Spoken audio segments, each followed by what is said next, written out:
Hello and welcome to this learning nugget, Game Changer Attitudes. This is a short recap of the two game changer attitudes we have talked about in the live web workshop. And this is important because we're coming back to our original model of the iceberg, where we said that whatever you want to do in change, you need to focus on your inner self and your attitudes.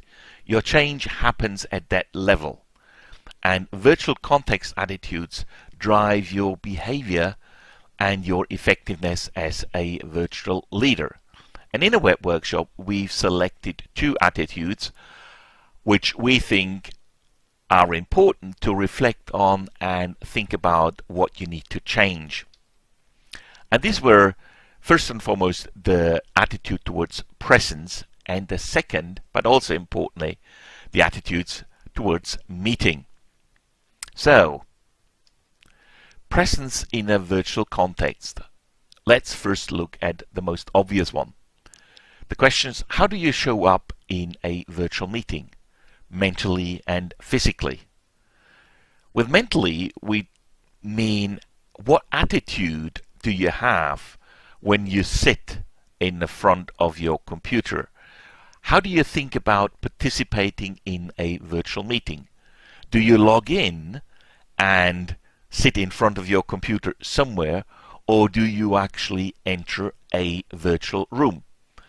This may sound strange, and for some people maybe even ridiculous, but take some time and reflect on it, what it really means when you apply that one, and the difference for you whether you sit in front of your computer or whether you enter a virtual room or a virtual space.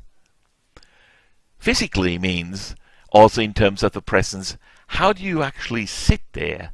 What posture do you have?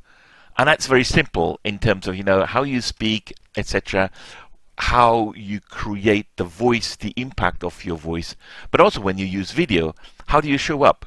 Do you show up very casual? Is this a casual meeting? Is this a professional meeting? Even when you're at the home office, you're still in a professional interaction.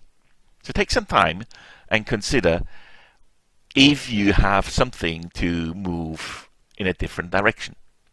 The second part, and less obvious part for the presence in a virtual context, is the questions, what presence do you have in the virtual space of your organization? Now, for that question, you have to consider that in contrast to a local team, in a virtual team, you're not always there. You're not seen at the coffee machine. You're not seen in the corridors. But people will see you through, for example, the internal social media postings. Are you active there? Do you have a team blog where you contribute and show up in different ways? Do you use other so-called asynchronous communication channels? As I said, blog or other communication means you have in the organization. Even email, and not just asking for something, but actually sharing something with people. And what you cover in there really sets the tone how people interact with you and how you're seen in terms of your presence. Are you there as just a project manager or program leader, or do you show up as a human being where you share some personal stuff as well? Have a think about that one, what presence really means for you. And let's move to the next part, meeting in a virtual context. Now, meeting in a virtual setting. Now, meeting can be live in a virtual room, Adobe Connect, WebEx, Zoom, GoToMeeting, whatever. It could be telepresence, or it could be video and telephone conferencing. Now, these are all meetings. They are live. They're taking place in the moment. That's fairly obvious. But still, they're not the meeting format we are conditioned in. We're not sitting at the same table, at least physically not. Mentally, we can. And that comes back to also what I said before in terms of presence.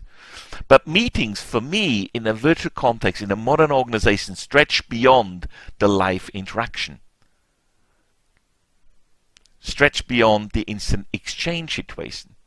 So you have, for example, extended meetings through chat channels or messaging services, Google Hangout chats, Skype, or WhatsApp groups if they are used in your organization.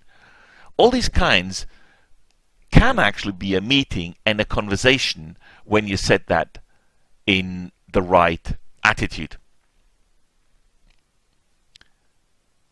This is just food for thought, and I invite you to go further and think how shifts in these attitudes can help you to be more effective as a leader.